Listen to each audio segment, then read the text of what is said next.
had a good time. Yeah, I had a good time. And really, truly, it ought to be, look, Good time. on that wall. I really did.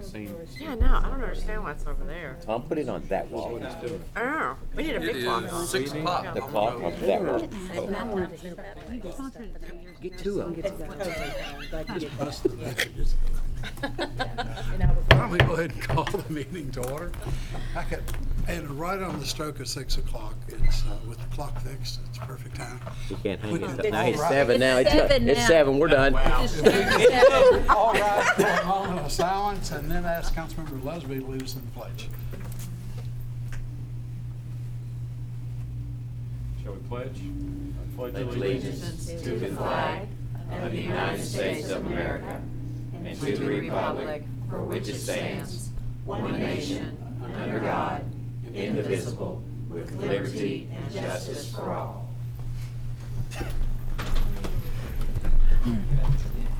Thank you. Shall we call the roll? And we're definitely going to take you up on those new clocks. Mrs. Singer Erdley, Present. Mr. Lesby. Here. Mrs. Lesby Mitchell. Here. Mrs. Tingle Saints. Here. Mr. Showalter. Here. Mr. Stone. Here. Mrs. Tackett. Here. Mr. Thompson. Here. Thank you. We have a quorum. We have a full house. Each of you should have received a copy of the minutes from our last regularly scheduled meeting of June 24th, if you'd like to look those over for any possible corrections or additions. Make a motion. I'll second, Holly. Thank you. Motion's been made and seconded. If there are no questions, all in favor say aye. Aye. Opposed? Minutes are approved. Also in your package, you should have received a copy of our latest check register. If you could indicate if you received that, thank you.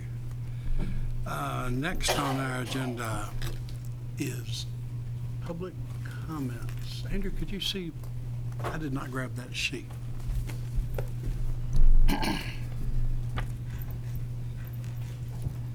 That's right.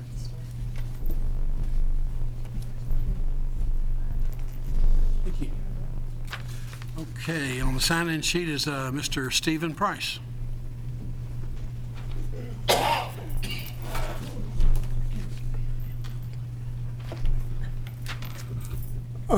Again, thank you, Mayor Prather of the Town Council, for allowing Georgetown citizens to come here and speak to you, speak their mind. I read the papers every chance I can get, the newspapers, and two statistics appeared in USA Today and Lexington Herald Leader in the last couple of weeks that I thought you might find interesting. USA Today reported it was on July the 3rd, I believe. I should have cut it out and brought it to you, made a copy and brought it to you, but I didn't have time. USA Today reported on July the 3rd that although motor vehicles are becoming safer for the occupants, they are increasingly lethal to people outside the vehicles. And I don't have the actual numbers, but it's alarming to anyone who, like me, walks or rides a bicycle. The second statistic is in regard to motor vehicle sales in the United States. Motor vehicle sales is down from this time last year. The total number of sales is down, but the prices that motor vehicles are commanding from the dealers is up,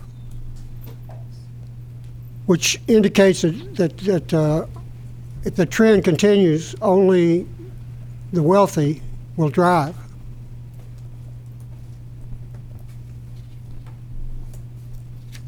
I don't know if that concerns you, but it does me. And if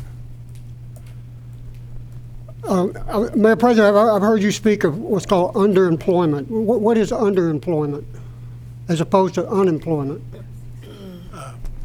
Steve, during public comment, if you could just make your comment for the council.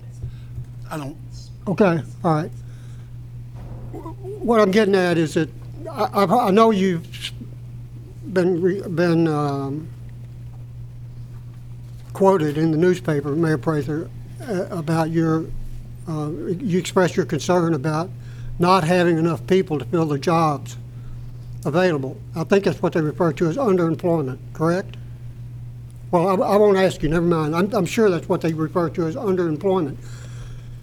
And if it requires underemployment, that is, if jobs have to go vacant in order for people to do the right thing, which is produce essentials, then I think it's time to say to the automotive manufacturing industry, we don't need your product as much as we need apples, wheat,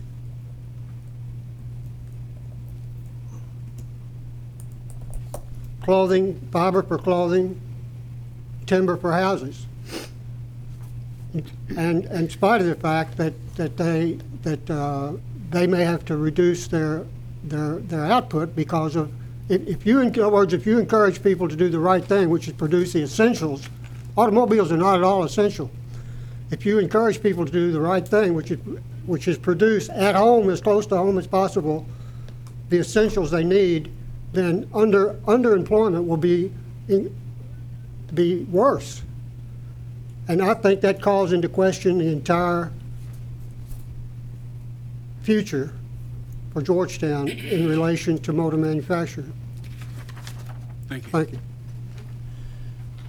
That was the only public comment that had signed up, but fear not, we have mayor's comments. Just a couple.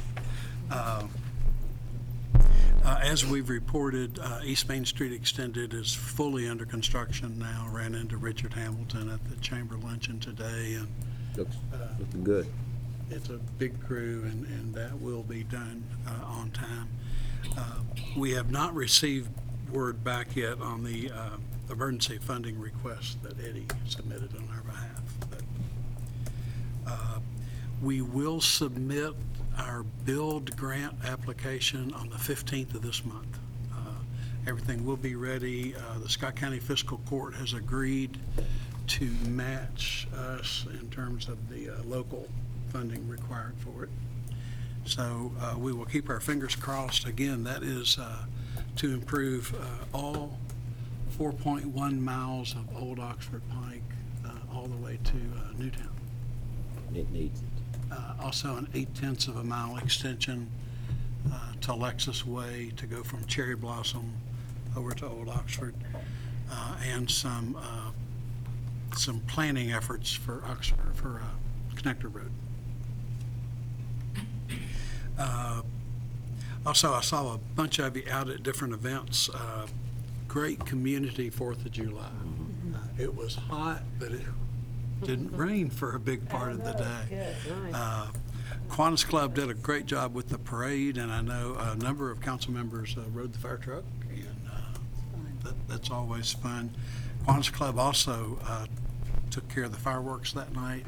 City and the county each have a small sponsorship in that event, and then they raise the balance of the funds from community businesses. And then Post 24, the American Legion had the celebration in Royal Spring Park after the parade. Free hot dogs. So that's always popular when there's free hot dogs involved. They were actually celebrating the 100th anniversary of the American Legion being formed back in 1919 after World War I. So it was a pretty good day, and community did well. Also want to bring to the council's attention something that has me concerned, has Judge Covington concerned, and we're doing our best to address it. Republic Waste Services has applied for a permit to operate a transfer station at 1949 Lexington Road. That is the building right next door to Josie's. That's what I thought. That gray building, That gray, by Crestlawn? mhm, Used to be international, or interstate transport. Yeah, Interstate Oh, Transport. really? it's got Crestlawn on one side, a Yeah. thriving restaurant on the other. Yeah, Be a rough place. yeah, no. We are very concerned about it. Republic has,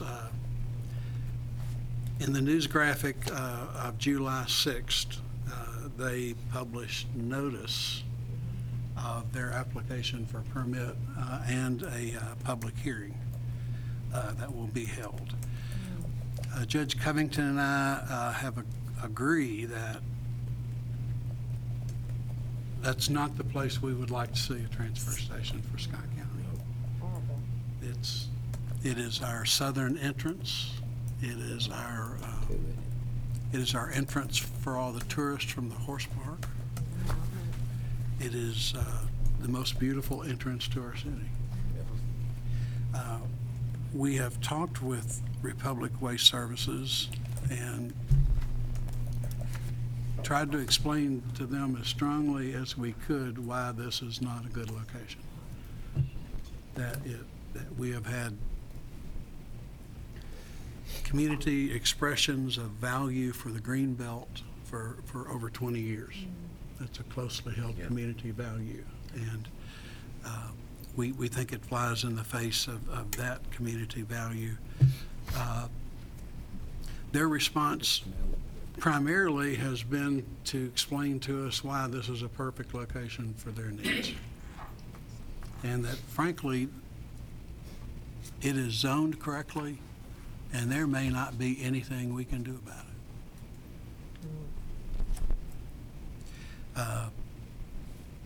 I don't know that it will happen, but Well, they'll I'm hopeful that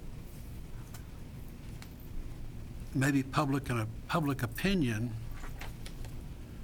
can help them grow a corporate conscience.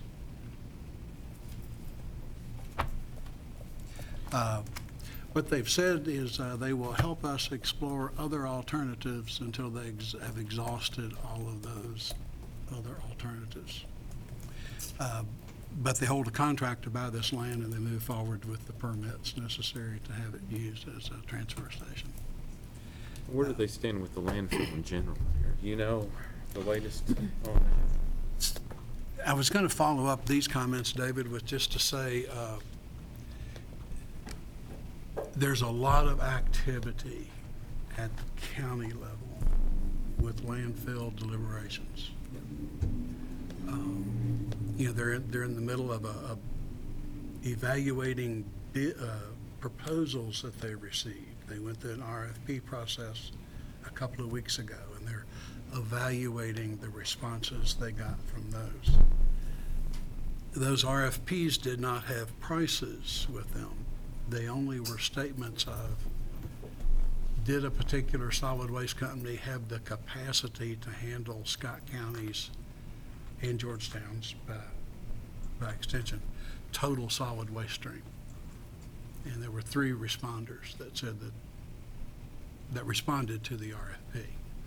They all said different things in their response to the RFP, but 3 companies responded. And those negotiations are ongoing. And my sense is that some things could take form very quickly. So the county put out the RFP. And they did it, I guess, kind of on our behalf as well. You said to take care of the city. Well, David, the reality is the county alone has statutory responsibility for solid waste decisions in a county. Yeah. The state statute gives all of that authority to counties. City has none. We just happened to be in the garbage collection Right. business. So it's an unusual set of circumstances where we have input, but no control. And we are the most affected party by the outcomes. Yep. It's an unusual situation that we find ourselves in. What got the county to put it out for bid? Maybe I don't understand why they did that. Were they worried about just the current landfill closing? Is that why they were doing that, or just to? I think they were, Options too, I think they were worried, David, about if this company was going to get a permit for further expansion, and I know they were worried about compliance issues, given that the company continues to rack up notices of violation even while this is ongoing. Andrew, is that fair? You've been in on almost all the conversations with the judge. And that's the primary driver that led them to. And you may need to come to the podium because you no longer have a microphone. You've been taken care of. Hey, welcome. First time at the podium. You got- Wow. Who are you again? Yeah, right. Hi, my name's Andrew. So the mayor's right. The process started when, I think it started when the county started getting serious complaints about landfill issues, the odor, the violations, the things, allegedly dumped illegally there. So what they ended up doing was consulting with someone who's considered an expert in municipal waste law. And as the mayor said, the county has full and sole statutory authority over local solid waste. So what the county ultimately did was issue a bid that is in essence a franchise. They will franchise, is my understanding, the ability of anyone to collect solid waste with, not to collect, but dispose of waste generated within Scott County. And what that ultimately means is whoever gets that, awarded that bid, they'll be the sole person that is able to receive that waste. If that's the landfill, then the landfill will continue to operate. If it's not the landfill, then I don't believe the landfill will continue to operate. But to answer your question, I think what started the conversation was concerns about that. But I think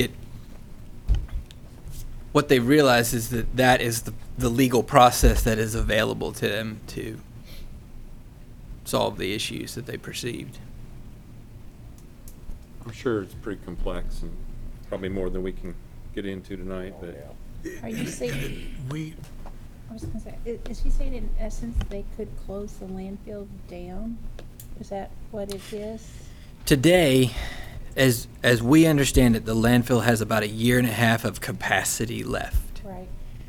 I think what I'm saying, and I'm saying carefully, is that the county is the sole entity with the authority to determine whether any entity has capacity in Scott County to have a landfill. And I think that the point of this RFP and the point of that hearing was to determine what the best path forward is, whether it is to have a landfill or to have garbage that goes somewhere else. But yes, that is a possibility. Which then in turn affects us as to where we're picking up garbage and what we're going to do with it. Sure. Because we're picking up the most of the garbage for the county actually is us, the city. You are correct. we're the second largest customer of the landfill, only behind Lexington, obviously. And we are aware that this RFP process that's currently underway could have very sweeping consequences for the city. And that's what we want you all to be aware of, that some things are very fluid right now, and this process is underway. And while we aren't running this train, we are most affected by the decisions.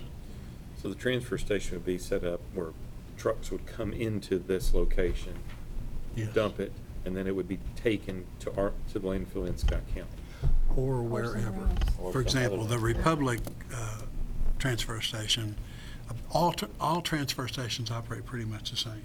Garbage trucks drive into a building, dump the load on a big concrete floor, and then that is loaded up, put in compressed semis, and those semis take it to its destination, which could be our landfill, it could be a landfill in Mount Sterling, it could be a landfill in Frankfurt. And so the semis are loaded inside and then driven out of the building. The companies that operate transfer stations, attest they're very clean. The concern we have, of course, is the number of trucks, the truck traffic that would exist in that stretch. Also, just the solid waste industry in our region is completely changing, and you've seen ITS trucks, and some people have ITS service. The company ITS actually has a permit for a transfer station on Triport Road, out near our Public Works Department. They haven't built it yet, but they have the land zoned, and they hold a state permit to build a transfer station. In the last week, ITS was, that transfer station and all its operations were bought by Rumpke. All the big players are maneuvering. Well, and that's a positive for us, actually, if we're talking about that potentially could be a landfill here shut down, whether either because of capacity or because of something the county does. To have the potential 2 transfer stations in your community gives us, for the city, to represent the city, gives us a better advantage than if we didn't have them here, thinking about coming here, and we had the landfill closed. It's going to cost us substantially more to get rid of trash for the community. So it's actually a plus that those 2 are thinking about landing in Scott County. Now, I know we want to put where they're the best for the community, but still, it's a plus to have them here. I agree that transfer stations are a very good way for us to handle the garbage that we collect in our trucks. Because with the transfer station, we don't have to drive our trucks into a landfill and tear up trucks and transmissions and tires. Right. In a transfer station scenario, we're always on paved ground. So we have a benefit there. But I will never think, I express very firmly to the representatives from Republic that I couldn't imagine doing business with a company that cared so little about our values in the future. And they proceeded to explain to me again why it was such a perfect location. They've suggested 2 other locations in Georgetown, which are even worse. Oh, okay. I won't even bring them up publicly so as not to scare people in residential neighborhoods. Triport Road is where we have been trying to get people to consider. We think that does work for Georgetown in the scenario that you described. Further south than that, we've got real concerns. We've even tried to talk with Republic about they're considering a place on Triport Road. So far, they like the place they have under contract, and they say it meets all the regulatory requirements, and that's 1949 Lexington Road. I think the best way I can sum it up, and sum it up positively, because it is a positive thing in some ways, is that the steps that the county have taken so far have basically been to open up the books to anything is possible. I think that everything is on the table at this point as far as what our options are. And the best news I have is that they are involving us in the conversation. It is not in our name, but we're at the table every step of the way. It just, the trouble is that it kind of snuck up on us real fast before we realized how significant it is. So don't be surprised. I think the mayor's point is don't be surprised if stuff starts coming your way real fast for decisions. Or just here it is. or information about here's what our new here it deal is, and right. we're just explaining it Where to it's you. gonna be. The other thing that, just to show you how flexible we are when we sit down with these companies, along with the county, we're going to talk about everything. Do we want to continue to collect garbage? This is the time when we evaluate Oh, yeah. all of that. Sure. We didn't hide from those conversations previously, but now they're right. Now they're real. But you said Republic, right? Not Waste Services. Republic is looking at the building on 1949 Right. Lexington Road. And David, our concern there is my belief.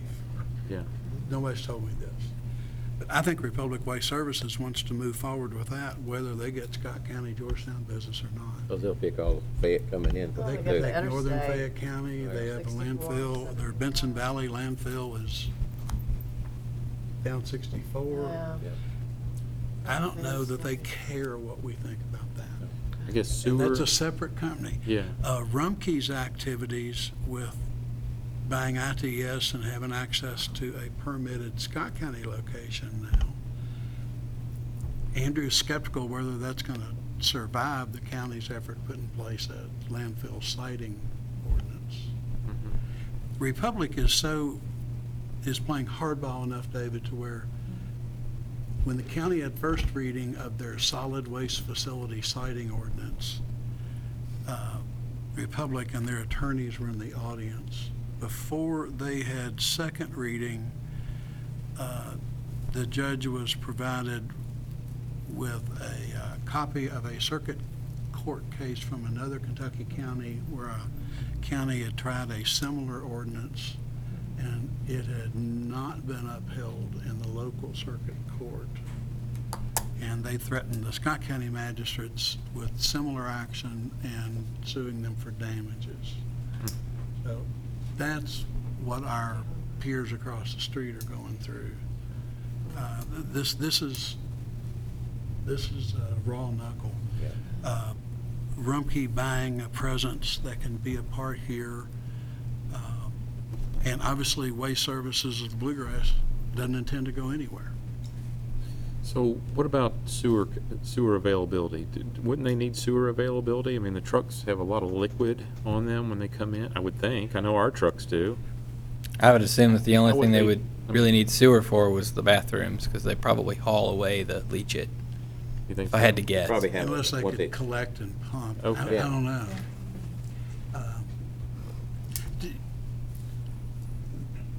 We believe, Andrew and I have been in a number of conversations with Republic or with the judge about Republic, and our belief has been from day one, they've never wavered from a path of making this a reality. Others have held up hope that, no, we can talk to them. Andrew and I called it from day one. They're going to ram this down our throat. And they probably like the location because it is so close to the interstate for them out there. Two interstates. Both. Two Yeah, interstates, absolutely. yeah. It's Going right down, there. go both ways. 6475 That always makes our county attractive. doesn't it? For everything. for everything. So that's as good of an update as I've got, both with Good my, one. my concerns Good. about what Republic's doing out there, and I hope that we'll show up for a public hearing. A lot of people at the county went on record and asked for a public hearing. The owners of the property where Josie's is located asked for a hearing. I'm sure the families of Crestlawn knew that they might ask for a hearing as well. The operator of Josie's says, well, we hope that doesn't happen, but the operator of Josie's has indicated that he can't operate next door to a Well, transfer no. station. No, you can't, absolutely not. It's gonna be, if we ever get them trailer parks up and going, that sewage is coming through, there's gonna be nothing smelled what's coming out of that transfer station. We will keep you informed, but this is a really, really quickly changing picture. No, no. Uh, Move back to cemetery forever, keep. Well, let's just go right from the frying pan into the fire. Item 7 on the agenda, GMWSS. We have second reading of the rate ordinance. If you go ahead with second reading, and then we'll go from there. Okay. An ordinance amending Georgetown Code of Ordinances, Chapter 19, Article 3, regarding sewer and water rates. Now therefore be it ordained by the City of Georgetown, Kentucky, Section 1, Chapter 19, Article 3, Section 19-134 of the Code of Ordinances is amended as follows. Section 19-134, Schedule of Sewer Rates. The following schedule of sewer rates shall apply to each and all users of the wastewater collection and treatment system. Sewer rate schedule. Rates effective August 1, 2019 through June 30th, 2020. Water usage per month. First 2,000 gallons, monthly charge $10.06, minimum monthly bill. All over 2,000 gallons, 0.0067 per 1 gallon. Rates effective July 1, 2020, June 30, 2021. Water usage per month, first 2,000 gallons, $11.02, minimum monthly bill. All over 2,000 gallons, 0.00718 per 1 gallon. Rates effective July 1, 2021 through June 30, 2022. Water usage per month, first 2,000 gallons, $11.74, minimum monthly bill. All over 2,000 gallons, 0.00754 per 1 gallon. Rates effective July 1, 2022, June 30, 2023. Water usage per month, first 2,000 gallons, $12.42 minimum monthly bill. All over 2,000 gallons, 0.00788 per 1 gallon. Rates effective July 1, 2023. Water usage per month, first 2,000 gallons, $13.13 minimum monthly bill. All over 2,000 gallons, 0.00823 per 1 gallon. All charges shall be rounded to the nearest 1 cent.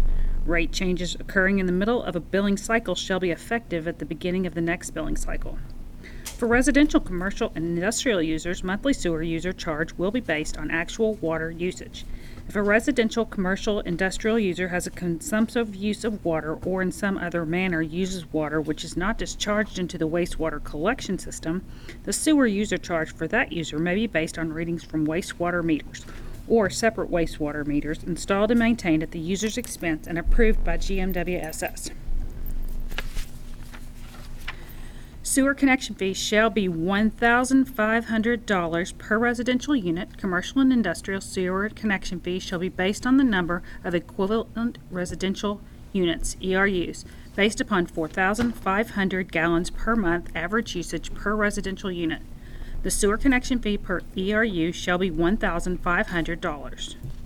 Section 2, Chapter 19, Article 3, Section 19-206 of the Code of Ordinances is amended as follows.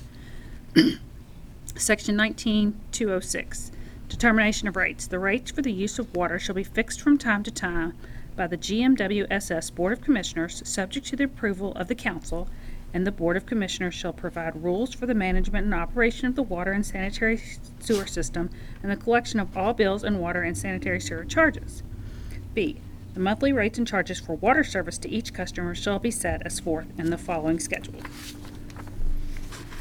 Rates effective August 1, 2019 through June 30, 2020.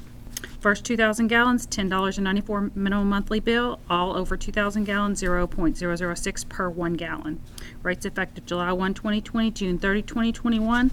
Water usage per month, first 2,000 gallons, $11.77 minimum monthly bill. All over 2,000 gallons, 0.00641 per 1 gallon. Rates effective July 1, 2021, June 30th, 2022. Water usage per month, first 2,000 gallons, $12.63. Minimum monthly bill, all over 2,000 gallons, 0.00685 per 1 gallon. Rates effective July 1, 2022, June 30th, 2023. Water usage per month, first 2,000 gallons, $13.49. Minimum monthly bill, all over 2,000 gallons, 0.00728 per 1 gallon. Rates effective July 1, 2023. First 2,000 gallons, $14.38 minimum monthly bill. All over 2,000 gallons, 0.00772 per 1 gallon. All charges shall be rounded to the nearest 1 cent. Rate changes occurring in the middle of a billing cycle shall be effective at the beginning of the next billing cycle. Water connection fees shall be as follows, except when the cost of making a connection exceeds the connection fee. The customer shall be billed for the additional cost. 3/4 inch to 5/8 inch, $1,500. 1 inch, $2,100. 2 inch, $4,350. 3 inches, 16,500. 4 inch, 21,000. Section 3, if any section, subsection, paragraph, sentence, clause, phrase, or portion of this ordinance is declared illegal or unconstitutional or otherwise invalid, such declaration shall not affect the remaining portions hereof. Section 4, all ordinances or parts of ordinance in conflict with this ordinance are hereby repealed. Section 5, this ordinance shall be in full force and effect upon publication, passage, and publication. Publicly introduced and read for the first time June 24th, 2019. Publicly read the second time July 8th, 2019. Thank you. Is there a motion for approval? Motion, Mayor. Second. Thank you. Motion's been made and seconded. I'll be happy to take any comment or any questions for Chase.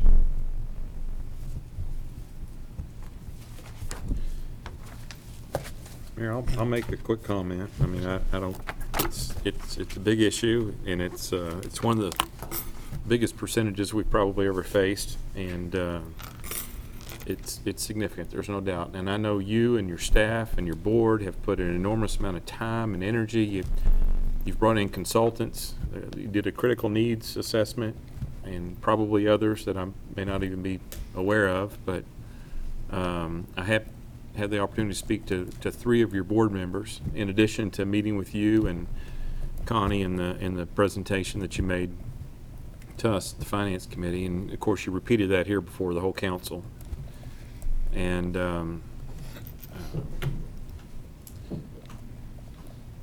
you know, I know we've, you know, I'm looking back and thinking about some of the other increases that we've made at the water company and how difficult those were, and they were small by comparison. They were very insignificant by comparison. We haven't had an increase for the past 12 years, which is a long time. It's probably too long to wait, and probably some of your board members would have said the same thing, but it is what it is. And right now we're being faced with a wastewater treatment plant, number 1, that serves most of downtown, that needs $40 million worth of improvements. And the way I see it, we don't really have any choice.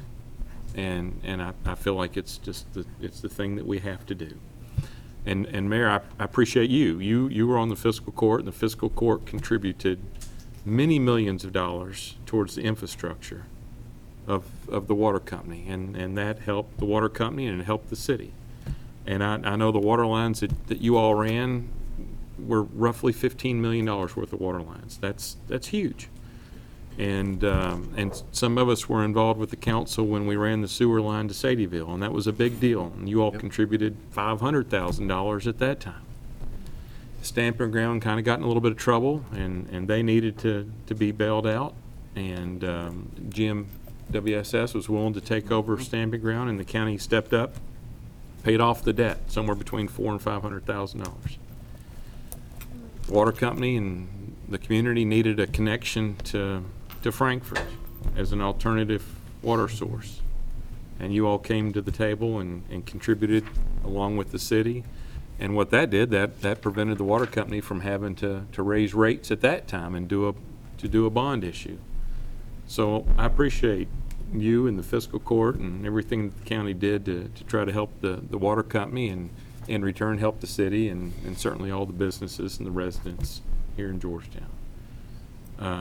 And I'm saying some of that because I know that there was the mention of perhaps a different rate for county customers, but with all that's been done, for me personally, I just don't see that being something that I wouldn't support it, and I don't anyway.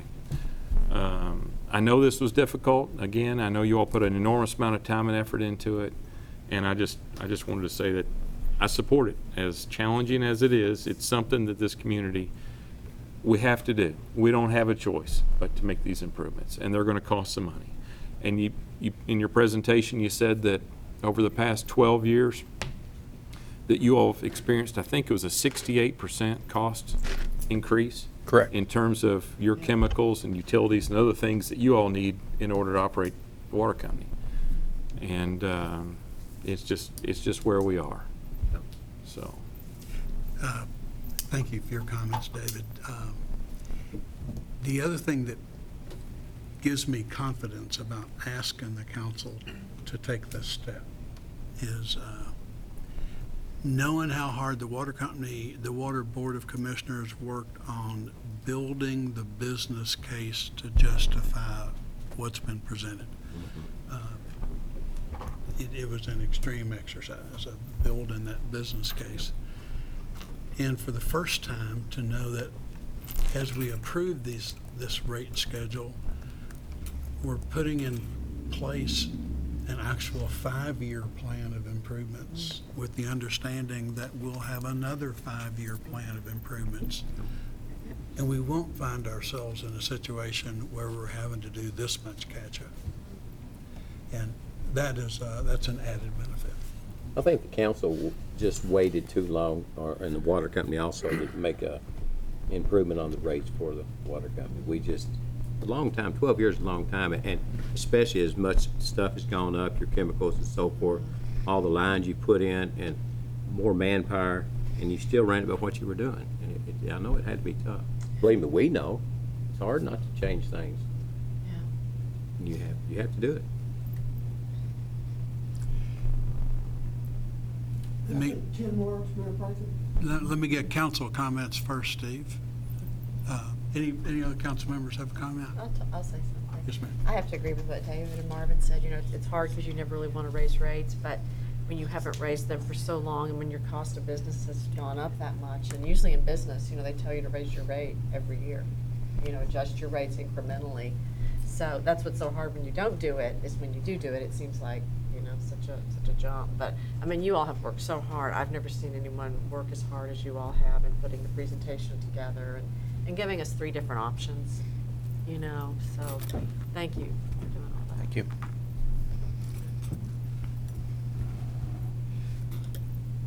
Steve, let me take a roll call vote, and then I'll be glad to hear from you. Have a call the roll, please. Mrs. Singer Erdley?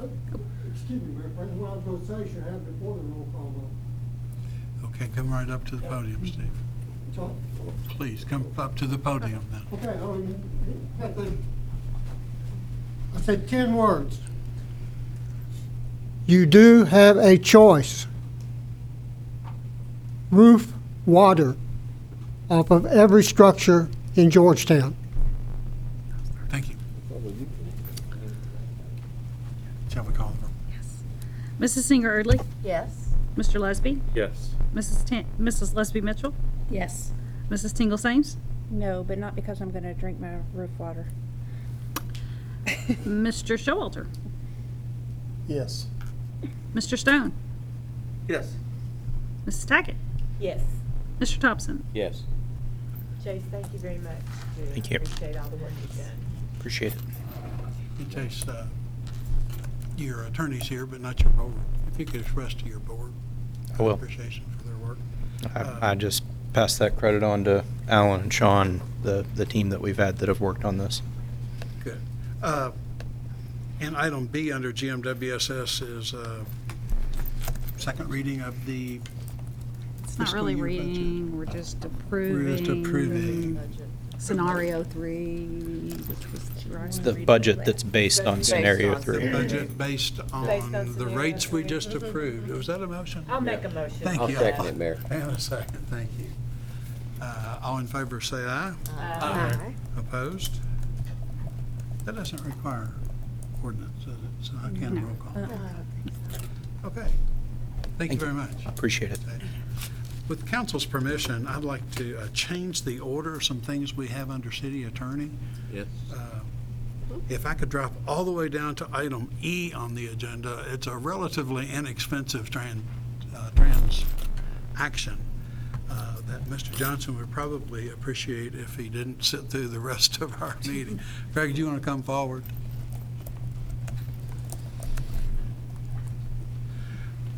This is a fairly routine municipal order granting an easement across a piece of property that the city owns. It's about the size of a vehicle. I think it's pretty small. 568 square feet. 560 square feet. Yeah.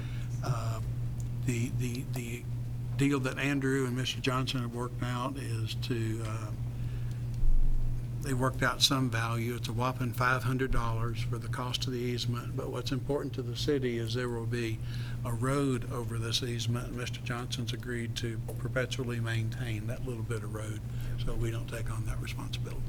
Motion, Mayor. Thank you. Second, Mayor. Thank you. Any questions for Mr. Johnson? All in favor say aye. Aye. Opposed? I'm going to Thank recuse you all. myself, Mayor. I don't have anything to do with this piece of property, but Mr. Johnson and I do have some other business interests together. And the record reflect. Thank you very much. All right, thank you. Now we'll move back to our order of the agenda. First reading of a Main Street extended zone change. Sponsors are Mr. Stone and Mr. Thompson. I have a question, Mayor, in the definition. Is this right or not? On the ordinance changing certain real property, it says the intersection of McClellan Circle. Is that right? And US Highway 62, if this is east, it's East Main Street, right? East Main Extended. So should that be East Main Street up there or not? I think that might be a. I was just confused when I read where the property was, and then when I realized it was the Drake property. It's on this side, not, It's on this Uh-huh. side. Yeah. Is that what, is that, inside. that's the, are they doing the double name, the bypass, should the East Main Street be up in the description or not? It fronts on, I mean, It's the corner of, corner of East Main and the bypass. Yeah. Northwest corner of that intersection. it's in this part of it, but I just didn't know if it needed to be in the top or not, or does that matter? I don't think it matters. It's just the legal description that matters. Then I'm good. Go right ahead. An ordinance changing the zoning classification of certain real property containing a total of 23.16 acres located at or around the intersection of McClellan Circle and the US Highway 62 bypass in Georgetown, Scott County, Kentucky from A1 to C1 and B5 and B2 to C1. Summary. 1. Rezoning 23.16 acres located at 944 East Main Street Extended, Georgetown, Kentucky from A1 agricultural to C1 conservation for 9.88 acres and A1 agricultural to B5 commercial for 12.45 acres and A1 agricultural to B5 commercial for 0.46 acres and B2 commercial to C1 conservation for 0.37 acres. 2. Provides for an effective date upon passage and publication. Publicly introduced and read for the first time July 8, 2019. Thank you. So that will be first reading of the zone change ordinance. Now we have first reading of the annexation ordinance. An ordinance annexing into the city of Georgetown certain real property containing 22.79 acres located at 944 East Main Street Extended in Scott County, Kentucky. Summary. 1. Annexes into Georgetown city limits by written consent of the property owners in accordance with KRS 81A.412, 22.79 acres of property located at 944 East Main Street Extended in Scott County, Kentucky. 2. Provides for an effective date upon passage and publication. Public introduced and read for the first time July 8, 2019. Thank you. That will constitute first reading of the annexation ordinance. Bruce, anything you need to add?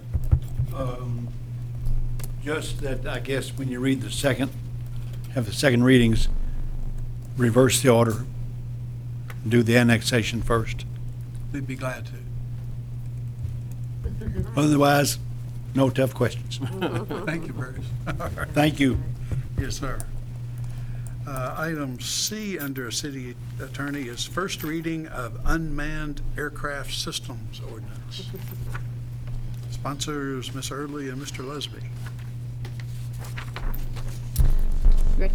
Yes, ma'am. An ordinance creating a new article of Georgetown Code of Ordinances, Chapter 10, regarding use of unmanned aircraft systems within the city of Georgetown. Summary. 1. Creates a new article of Georgetown Code of Ordinances, Chapter 10, to provide for prohibited areas of launching and landing of unmanned aircraft systems, regulations on the safe operation of unmanned aircraft systems, prohibitions on operating unmanned aircraft systems for the purpose of voyeurism or harassment, and other miscellaneous requirements. Provides penalties for the violations of the various provisions. 2. Provides for repeal of inconsistent ordinances, severability of provisions, and an effective date upon passage and publication. The full text of this ordinance is available for examination in the Georgetown City Clerk's Office, 100 North Court Street, Georgetown, Kentucky, 40324, or at www.georgetownky.gov. Public introduced and read for the first time July 8, 2019. Thank you. That will serve as first reading. Item D on the agenda is first reading of the amendment to the smoking ordinance. Sponsors are Ms. Sames and Mr. Stone. This is in response to Mr. Larry Ledbetter coming in and talking to the council, and then we followed up with him after that to really kind of go through his business plan a little bit to make sure that we change the ordinance in a way that we wanted to protect the integrity of our current smoking ordinance, because people like it, and we didn't want to create loopholes that were too broad. So doing it as the tobacco being 50% or more of his sales, we just wanted to discuss his business model to make sure that was a reasonable threshold that he could hit. And he assured us it was, and thought he would well exceed it. And we think that threshold is high enough to where it wouldn't let others try and sneak in smoking in a different type of establishment. So we think we've protected ourselves. The other thing we wanted to assure ourselves is that he and the building owner anticipated air handling equipment. Since there are second floor offices in this building, they need to be able to protect those occupants. And apparently the building has a couple of layers of flooring and plaster and an air handling system that they've anticipated. And so we're comfortable with this change to the ordinance. Our clerk, who has to answer all the questions from people who want to do similar things, really quizzed us today during our preparation for this meeting. And I think what we want to emphasize is smoking in tobacco shops is already anticipated in the ordinance. It's on the books and has been from the beginning. That was expected. Anybody could have already opened that aspect up. They could have. Yeah, I think our ordinance only, it was in public, outside of businesses like that. That's what our ordinance was, so. And we think with a threshold of 50% of the sales or more being cigars, Yeah. that'll stop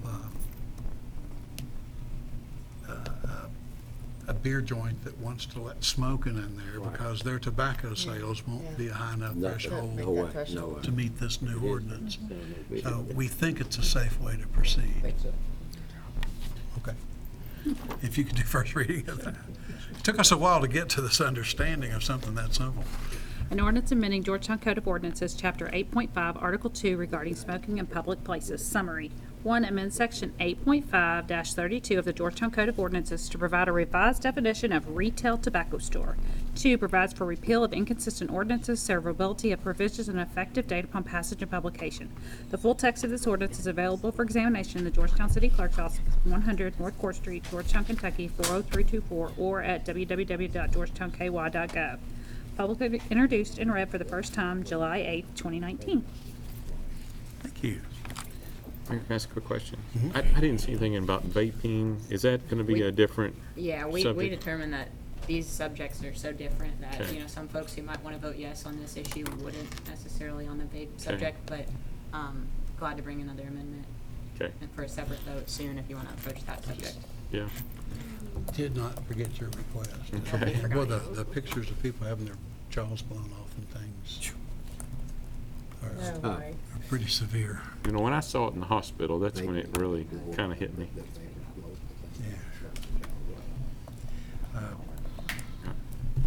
Item F on the agenda, and I'm glad Ms. Anheuser's here. If council will recall with me all the way back to late 2017, Oh, gosh. some of y'all weren't here.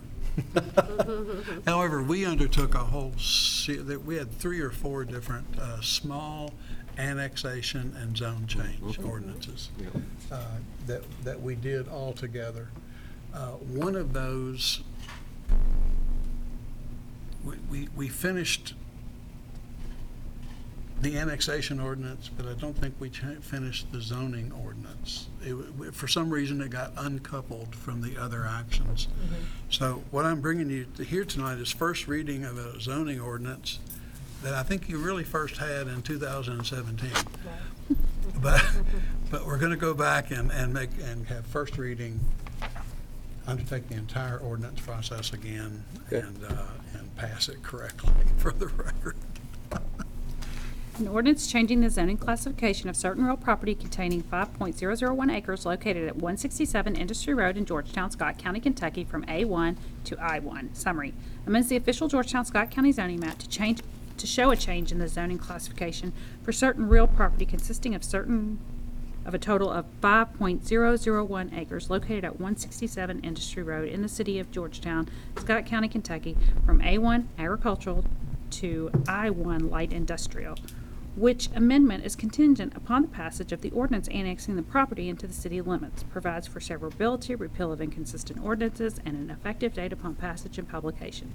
The full text of this ordinance is available for examination in the Georgetown City Clerk's Office, 100 North Court Street, Georgetown, Kentucky, 40324, or at www.georgetownky.gov. Introduced in public read for the first time July 8, 2019. The mayor, it has been annexed. We had the first and second reading of the annexation. We completed that. And we did have a first reading of this. We just didn't have We the didn't. second. So it's a cleanup. It's a cleanup. We had first reading in December, I think, but we didn't get back with the second reading in January. Right. So we're just starting over. Thank goodness somebody is detailed oriented enough. Summers. Matt Summers. Oh, good. Matt Summers is detailed oriented enough to catch this for us. Mary Ann, is that the correct address, 167? Of the property, yes. Okay. All right. Okay. So that completes that part of our agenda, and now it is time for council comments. Todd? A couple things. Chief, Officer Sentner and Officer Valdez, how are they doing? Just talked to Sentner this afternoon. He's got several more surgeries ahead of him. Chief, you want to come up to the podium? Some folks at home might not be able to hear you. Officer Sentner's doing well. Talked to him this afternoon. He is got several more surgeries ahead of him. They're expecting a baby any minute, so she's ready, and I think she's ready to have that baby. So You take care of one already, it's been a sense, you know. that's right, yeah. And then Valdez is he'll be off for I think a couple days, but he's got a heck of a tear in his arm. So thanks for asking. Not a problem, absolutely. And the only other thing I've got is I want to commend the police department, sheriff's office, both fire departments, Homeland Security, ambulance service for all, and Public Works for all the hard work on the 4th of July, because I know they started way early and was there till way late. Yeah. So they did an excellent job. And Todd, they even followed that up with Safety Day. Yeah, they Exactly. did. I saw that. So I saw that, yeah. Just moved it one end to another. they moved it all from one end to another. Yeah. Thank you, Todd. Anything else? No, sir. Holly? Yeah, I have a few things. One of the ones, and some people brought this up to me at the chamber luncheon, you know, the Georgetown sign on Cherry Blossom near Kentucky Fried Chicken, you know, it's got our sign on it. And I think we've talked about this before, but is there any way, like, you know, I don't know if it's Parks Department or it's Public Works, but just planting flowers and just kind of prettying that up, because it's such a major road, and it just, and David kind of talked He's about got it. it. David's already smiling. Grinning now, Holly. Way to go. Beautification on the bypass. I know, because I was like, I wouldn't even mind planting the flowers if we could just have something there, because just people drive by that all the time, and I just think it would look pretty. And So where specifically again do you think it's we in should? front of Kentucky Fried Chicken along there on that side of the road as you're driving into Speedway town. is up about 100 foot up on your left. Fazoli's Yeah. right in there. Yeah. Yeah.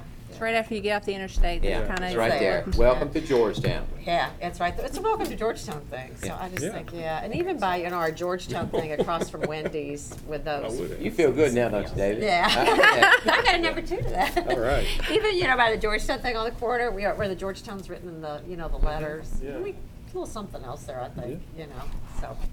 So anyhow, and then my second thing, and I talked to Devin about this earlier, because somebody else brought this up to me. We hear a lot about littering and people that throw stuff out of trucks, especially in the summer. So I had written Devin about it, and she said there is a $500 penalty, right? Well, Of it's a state criminal law. offense right now. It's so a criminal it's offense. considered a Class A misdemeanor, so it could be up to $500 and then, or, jail time actually. Yeah. But I think it's a matter of signage, honestly. I do too. I I do think too. Yeah. A lot of jurisdictions impose civil penalties for it as well, which, Yeah. obviously, if that's something you're interested in. But I think it's a signage issue more so. Yeah, I think we just get signage, because I was going down to New Haven last week, and on 31E, they had signs about the littering, and I had really never seen them in Kentucky. And then in Lexington, I saw quite a few. So I don't know if we get those through the state, but I think it would just be a big deterrent from people, doing that, because just trying to clean it up. That's something we can just do. We just do. We just put up signs, and just, I think people would appreciate that. So that's all I have. That's All it. right, thank you. Marvin, No, sir. you're good. Good, Mayor. Thank you. Oh, come on. You didn't want to Polly follow said it up? for him. Polly said it for him. Polly done took his thunder. Mayor, I got one thing. I just want to Oh, commend wait. Polly tonight. Bring it up. There you go. He's always talked about the water towers, right? Well, yeah, Chase. See? Chase wanted to get this behind him, and then we'll Chase said, let's talk do about them tires Get later. Georgetown on Yeah. the tower. get tourism involved. Yeah. Hey, so I'm thinking flowers around the water tower. Yeah. And flowers on the water tower. Yeah. Put it on top, put some dirt up there. Connie, I don't have anything, thanks, Mayor. Karen? No, it's been kind of quiet, but thank you for bringing up detail, going over the transfer stations and what's going on. Thank you for informing us and the public about that. Appreciate that. Yeah. Wait, that's something we need to worry about. Absolutely. It could be serious, yeah. Mark? Tammy? I was pleased to read in the newspaper about the opening of the needle exchange, the first one, and the success that they had, better than expected results of the people that visited there. And that was good to see, so, That day one, they actually had a referral. two. Two referrals. Yeah. And so you just don't expect to come out of the gate with it. Success stories. And I did want to thank you, Chief Bossy, for getting the speed radar sign up on Highland Court, Seminole area. Yeah, thanks you. for that.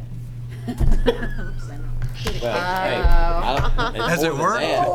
There, more than that, that road is nice compared to what it was. It is. Oh, my Yeah, I was going to say, goodness. and Clayton too. I drove down Clayton the other day. It's really nice. Yeah, It's nice to have this a time of smooth year, they're road. hustling on our streets. Yeah. It's really There's nice. still time if you see a street that needs repair, patching or redoing. Yeah. We'll have another shot later this summer.